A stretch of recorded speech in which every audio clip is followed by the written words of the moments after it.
This is Democracy, a podcast that explores the interracial, intergenerational, and intersectional unheard voices living in the world's most influential democracy. Welcome to our new episode of This is Democracy. Today we're going to be talking about the media and politics. I hope everyone listening has voted or will be voting very soon. And one of the most important issues in this election, as in other elections, is a question of how the media covers politics, how it covers citizens, how it covers our candidates. And we're going to talk about that today with my friend and fellow colleague at the University of Texas in the Radio, Television, and Film Department, a pioneer in filmmaking and political coverage, Paul Stekler. Paul, welcome. Great to be here. It's great to have you on. Before we start with Paul, as always, we have our scene-setting poem from Zachary. Zachary, what's the title of your poem today? Seasons of Knowing. Seasons of Knowing. Well, let's hear it. Late June, when Texas begins to melt and the air conditioner struggles to find its stride, in my bedroom awake with my laptop hidden beneath the covers, watching England fall with all my senses because Brexit begs it that night, with the voice over the BBC only singing a funeral tune. Middle of August, when Texas begins to peel off the burnt skin that encompasses the whole state, only to burn the next layer in the ever-burning sun. Listening to the bulletin from Charlottesville, like FDR's day of infamy, I listen to the station, angry under the August fire. Early November, when Texas finally wakes up from its slumber in the sauna, only to find the guts of Thanksgiving on top of it. Watching Michigan, Pennsylvania slip through the hands of every television until it's only the shout through the hallway the next day. Daybreak, dead afraid of dying. When it's June again and I'm trucking through Alabama, still roasted under the oppressive sky, hearing of children stolen so parents may be stolen, so maybe a wall can fight against the blue sky. And I can't stop seeing, though what I see should never be seen. And suddenly it's October again, and I start to fall asleep in the classroom, 1 year older. And that afternoon, I vote at the library with my dad, see the lions in the cool rain, and wait. That's very thoughtful, Zachary. What do you make of the media and news coverage in your poem? Well, I think it talks about how the media fits into our everyday lives and affects our emotions, but also helps us have more empathy for different people. And at the same time can sometimes lead us on a roller coaster of emotions. Right, can contribute to a lot of emotions. Paul, one of the things you've done so well in your documentaries on George Wallace and Ann Richards and others is help us capture their personalities and emotions. How has media coverage of candidates like George Wallace and Ann Richards, and then, of course, more recent candidates like Rick Perry and Barack Obama and Donald Trump, how has it changed over the last 10 to 20 to 30 years? Well, I think that the explosion in media, just the cable universe with so many channels and so many outlets and so many sources of information online with video, has just made political figures, much more knowable in terms of seeing them. You just see them all the time. It's impossible to get away from President Trump. As much as you try. No, on every single social media platform, for every Fox News coverage of every rally over and over and over again, so that where there might have been some mystery about candidates in the past, their private lives were kept private. There is nothing private anymore. You take a look at this campaign, and opposition research is, uncovering all kinds of things in younger candidates because they grew up in a period of time of social media, so that there were pictures online, and there was video online, and there was, pictures of, their recordings of their band online, right. So that we live now in a 24/7, I'm there, on some sort of platform universe. And I think it makes our relationship to what we think we know about candidates that much different. How has it affected the way we talk about issues like healthcare or foreign policy? Well, when I was coming up as a political scientist years ago, the cliche was that people didn't have issue stances so much as they had preferences for parties and for candidates, and they would tend to associate those candidates with what they believed. Okay, so if I liked Jeremi, I'd assume that Jeremi just agreed with me on certain issues. Now remember, some issues were important to me, And some issues I would just say one way or the other on a poll, and I didn't really care that much about, so it ignored single issue voters. I think, generally everything that's happened in society over the last decade or so has led to sort of hyper-partisanship and greater division. If you take a look at, let's say, Bill Bishop's seminal book in 2004, the big sword, the stuff that Bill was writing about then, about how America was sort of separating, in terms of their political views, their religious views, their social views, has just hyped up, and been reinforced by just the way social media and the media in general has opened up those things so that we live much more in a niche society.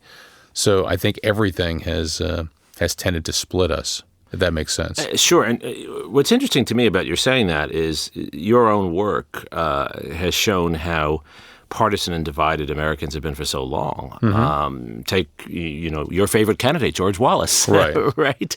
The differences in views on race. And in that time, however, though, the media seemed to bring people together, telling the stories of civil rights activists and others. Why is it different today?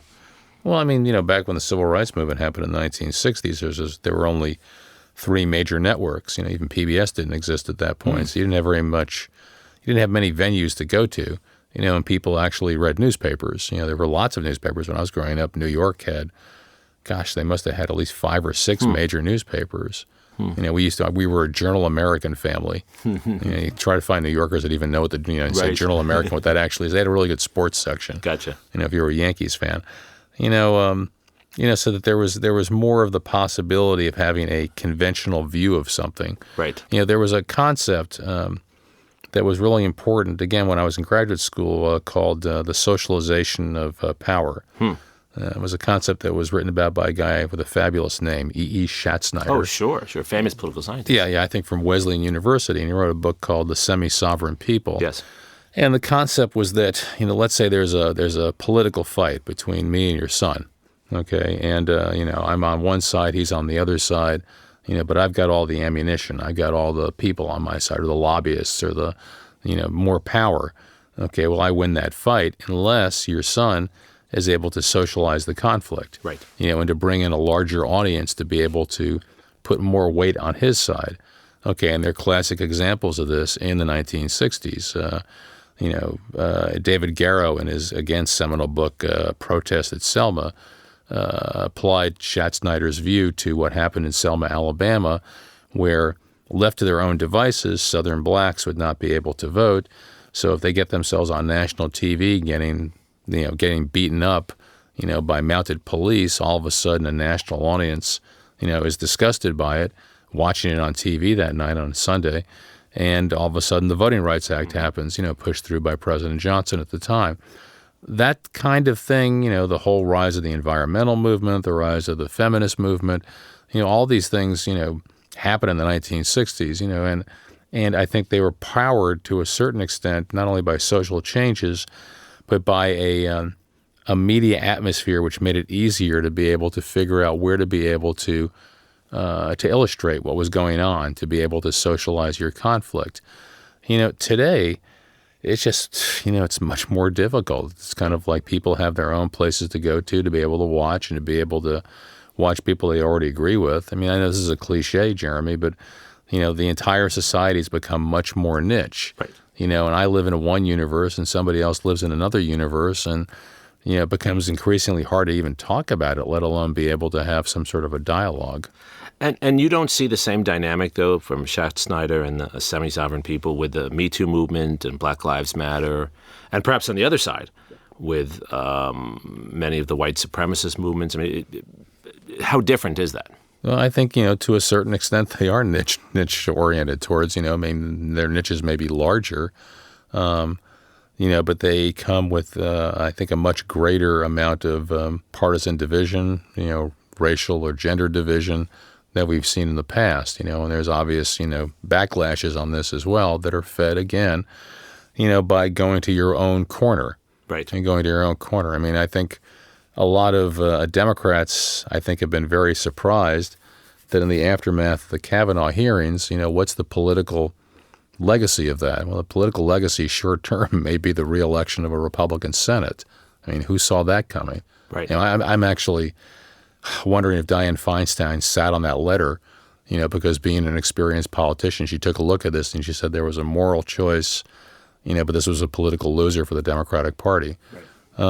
You know, when we have a midterm election coming up, you know, and this is a different way to read, you know, just the way issues work in today's world. Right. So it might have reinforced both sides of the argument, which would help the Republicans in the Senate and the Democrats perhaps in the House. You know, and this might happen, but it might have woken up the Republicans, you know, in an election where Democrats had all the enthusiasm. I mean, we'll see, obviously, you know, who knows? But it's I think that the idea that that it's hard to be able to have an issue that has one side where there's a consensus, it becomes increasingly you know, hard, if not impossible, you know, in a world where everything is divided, where if I say something and I'm a Democrat and you're a Republican, you just naturally go to the exact opposite side. You know, it's you know, our political system was based to a certain extent on compromise, you know, or some sort of compromises, right. You know, and now if you're a compromise candidate, you're seen as a total sellout, right. You know, on both sides. And I don't know where that leads to in terms of actually coherent public policy, you know, like so. Well, I think we'll get to that, but before we do that, I just wanted to focus on this issue with another question. How has this changed the way people in the media do their job? How is the job of a reporter or a documentary maker like yourself? How has that changed? Well, I think for documentary folks, I think it puts more pressure on you to be an advocate as opposed to you know, sort of a neutral arbiter. Gotcha. You know, of issues and, you know, in history because you're looking for an audience. So like a Michael Moore or Dinesh D'Souza. Yeah. You know, both of whom make films that to a certain extent I'm not interested in. Right. Okay, well, but there's an audience for both of them. They're terribly predictable, aren't they? Well, it's, you know, again, the beauty's in the eye of the beholder. Right. You know, I wouldn't mind learning something when I and I wouldn't mind, you know, actually thinking for myself. You know, the problem for a filmmaker right now is exactly what do you put out there that allows people to think for themselves. You know, and it's hard calculation. And also you need to be able to raise funds. You need to be able to get people interested. You know, there's a reason, I think, you know, that, you know, some people, I mean, yesterday I was talking about Tucker Carlson. You know, I knew Tucker a little bit years ago. He's a great guy. What happened? It's kind of, you know, this is a conversation I had, and this may be going to a different direction. What happened? Well, I think what happened was cable news, you know, and I think, you know, yesterday literally I was having a conversation with a friend of mine who was, you know, been very successfully involved in Republican national politics, you know, talking about how we thought that, you know, Fox News has been the worst thing to happen to American politics in generations. It's just horrible, you know, and I'm sorry to be, you know, sound partisan about this, but I watch, you know, Fox at night and I go, what universe are we listening to? Right. I mean, I'll give you an example, and this was like a few years ago, and stop me if this is going off message, but back in 2008, I helped produce Frontline's big documentary about the 2008 election, you know, McCain and Obama. Sure. You know, I thought we did a really good job, you know, and it was pretty balanced. It was very balanced, you know, and we went out of our way to make sure that it was. They're both interesting guys. Absolutely. Interesting interplay. Fox News had their big historical film on one night, and I decided I was curious to see how they would differ with us. You just did their approach, and there was another 2-hour film, I believe, and they spent a large amount of their time tracing two Indonesian students who might have known Obama going back to Indonesia because they might have had ties to terrorists. And I'm watching this going, what universe is this in? Right. I mean, it's, you know, and so the Tucker Carlson with the bow tie who used to be on Crossfire with Paul Begala is not the Tucker Carlson there is today. You know, why is he doing this? The ratings are high. You know, it's kind of, you throw the red meat out there. You know, but what does this lead to in terms of the amount of anger and rage in the population, especially if that's all you're watching? Right. You know, my apologies to Fox News viewers. I cannot watch their stuff at night. Now again, I'm not a big fan of MSNBC and CNN. I can't think of a single person I actually want to watch there. You know, but it's mostly a personality thing as opposed to an ideological thing. So I don't know, Jeremy. It's kind of like it's. You know, I find it incredibly depressing. Yeah, it was certainly challenging. Do you think it's fair to say that news coverage has become entertainment rather than education? Well, I think news coverage was always to a certain extent entertainment. I mean, you know, we talk about the golden age of news. Right. whatever is the 50s and maybe the 60s or Walter whatever. Cronkite's usually the person. Yeah. Your grandpa, out there telling you how to think. But remember that for large parts of American history, the media was pretty partisan. The Republican papers, Democratic papers. William Randolph Hearst. And sure, and they're scurrilous in terms of their denunciations of opponents. Right. And people knew what they were getting, so maybe I'm contradicting myself. Maybe we're just going back to the bad old days. The problem is that, the reach of these things is much greater.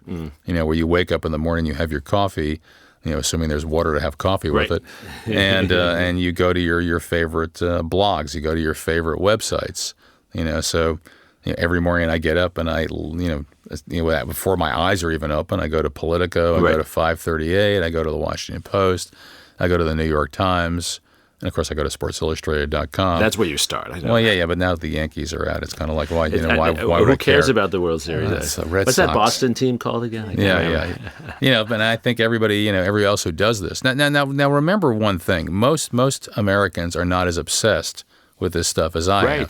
I've got a PhD in political science. I've done politics my entire life. I can't stop myself from making political documentaries, but there are other people that actually have lives. And now many of them are non-voters. Right. Because they have other things they're concentrating on. Right.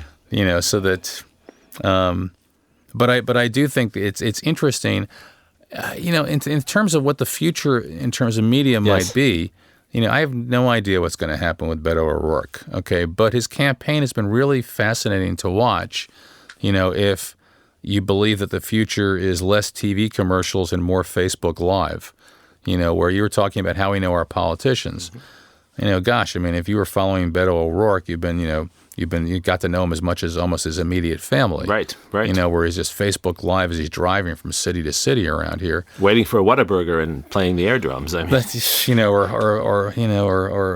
skateboarding. It's forgetting whether you like him or you don't like him. Is this the future? Right. The future of politics. Right. And if that's the case, then boy, are we really going to get to know our candidates. And how much of this is actually issue-based and how much is this, do I like the candidate or not?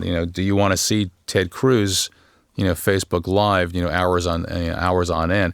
Evan Smith had an interesting quote that I read, I guess maybe in the Tribune, and he said that O'Rourke and Cruz were both in their mid-40s, but Cruz was running as an 80-year-old, right, and O'Rourke was running as a 20-year-old. Absolutely right. The 80-year-old is relying on the old, the old ways of doing stuff, and the 20-year-old is relying on youthful enthusiasm without a whole lot of experience in terms of how to run campaigns. We'll find out, on Election Day, if this actually works in terms of get out the vote, in Texas, which is, again, a non-voting state. Right. But, who knows? And there was high turnout for the first day, at least. We certainly had. Yeah. That is not always an indication. It's kind of like everybody's so pent up they can't wait to vote. We'll see what happens. I'll wander over and vote right after we're done here. So. Good. I'm glad you're doing that. What are, though, the opportunities for young people? I want us to spend the last 7 or 8 minutes on this. There's so many young people who want to get involved in politics, who see the challenges that you've articulated so well, right, and recognize, however, that these things change generation to generation. So what are the things, the areas of exploration? You're a super creative person. What are the things you're encouraging young people to do? Well, I think everything is always storytelling. Right. Just storytelling in different mediums. So even, old documentary filmmakers like me, as opposed to telling war stories in class, are essentially just going, what kind of story do you want to tell? And then how do you tell it well in your medium? And again, it's a different thing for a 30-second commercial than a news piece, than, like an hours and hours long film. But it's also different in terms of just what can you get away with doing stuff online? What can you get away with being Facebook Live? How long is somebody going to watch? So you get the tools of telling a story, okay, and then you apply it to whatever medium there is. Jeremy, for old folks like us, or older folks like us, being your senior, who would have thought that you would read newspapers not only on your laptop, but on your phone? That's amazing. Who thought that you'd be reading emails on your watch? Yeah. What's next? Like something implanted in your head? Well, maybe, where you've got the old glasses that didn't seem to work, but maybe they will work at some point. And, living in a virtual reality world. where, in a Beto O'Rourke campaign, you'll put on your virtual reality glasses and you'll be there with him in that car, driving to the Panhandle for hours and hours and hours. Yeah, but the younger folks will figure this out because they'll have to be able to reach an audience. Right. Financially, if nothing else, you have to be able to sell stuff. Right. As a maker of material, and they'll figure that out. It's probably I'll be sitting there with Moses on top of a mountain, looking over to the promised land, issuing some more commandments. I'm sure. Sure to myself at least.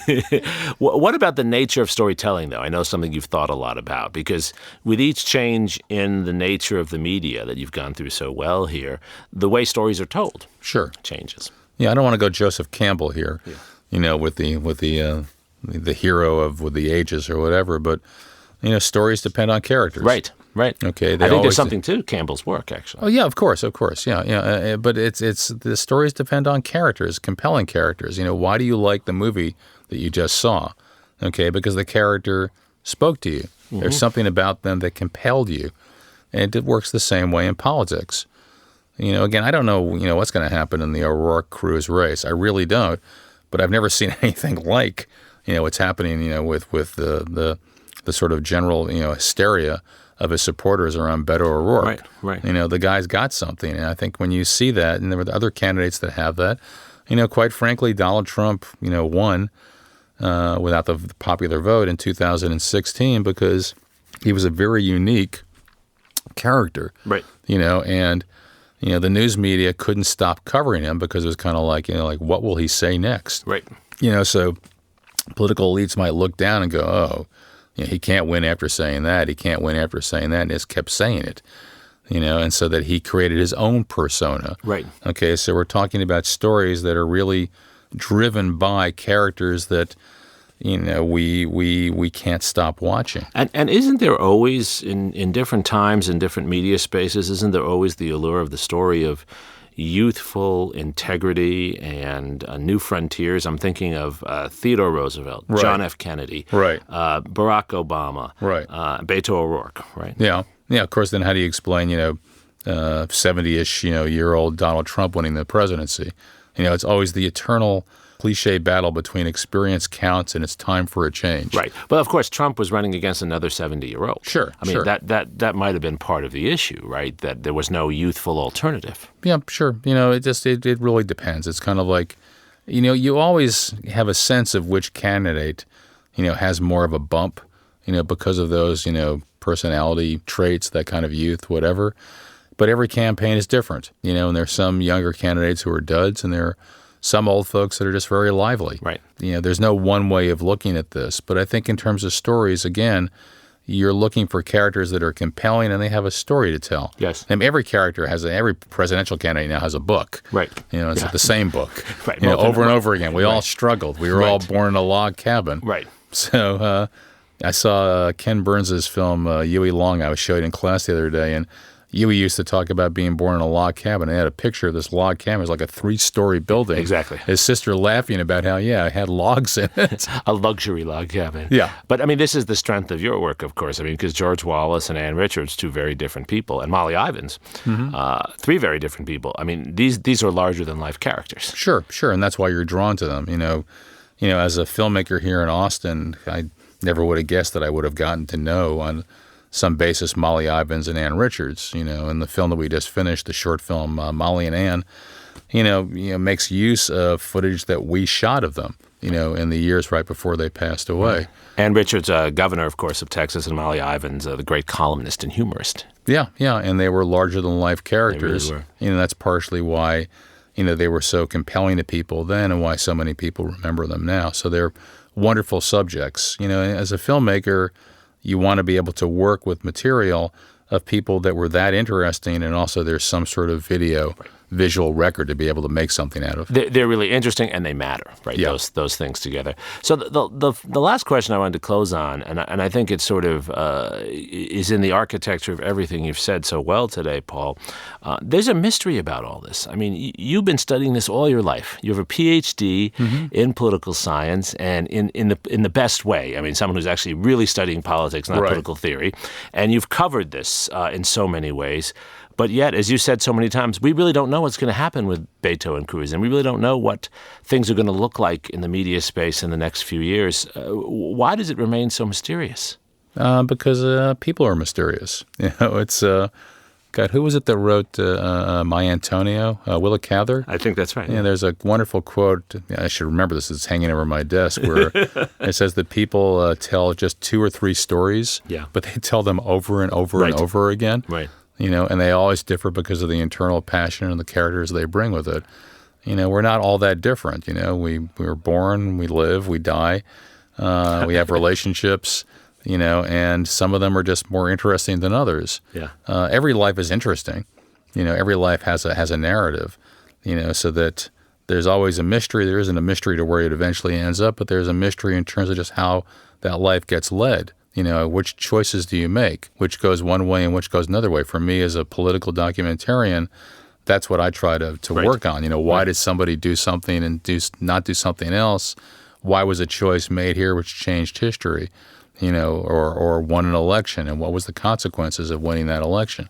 Sometimes winning an election seems great on election night, and it leads to a lot of pain and defeat in the future. Right. So, that's what makes this interesting. If you're a political junkie, obsessed as I am, it's endlessly entertaining. Well, and it echoes what Karl von Clausewitz, the great sort of military theorist, said, which is that the simplest things are actually the most difficult. Yeah. And I think the excitement for me is because it's a mystery, and we kind of know the stories, but how the stories play out are going to be different with each year and each generation. That's such an opportunity for young people to figure out a new way to tell the story and take the story in a new way. And in a sense, Beto O'Rourke, regardless of what happens in the election, has shown us that possibility. Yeah, I agree. Zachary, what do you think? I mean, do you and your friends think about political stories? What draws you in to these conversations? Well, I think that you were both correct. That I think that stories and the compelling stories are really what draws young people in. I think and also the way that Beto is able to connect with younger people through the use of things like Facebook Live and more social media campaigns. And I think that it's really important for candidates, if they're trying to reach out to young people, to not focus on simple like red and blue issues, but actually just talk about people's everyday lives. And I think what Beto's done really well is make himself seem like an ordinary person. Right. An authentic person. And I think Cruz has tried to do that, but had trouble because he's been in politics for so long. So you and your friends are drawn to the stories of the new candidates in particular. Yeah. Great. Well, this has been a tremendous conversation. Paul, you've educated us on so many of these issues, given us a history and a context for understanding the present. And you've mixed some very honest assessment of our challenges with some hope. And I think that's what we need today more than ever. Thank you for joining this episode of This is Democracy.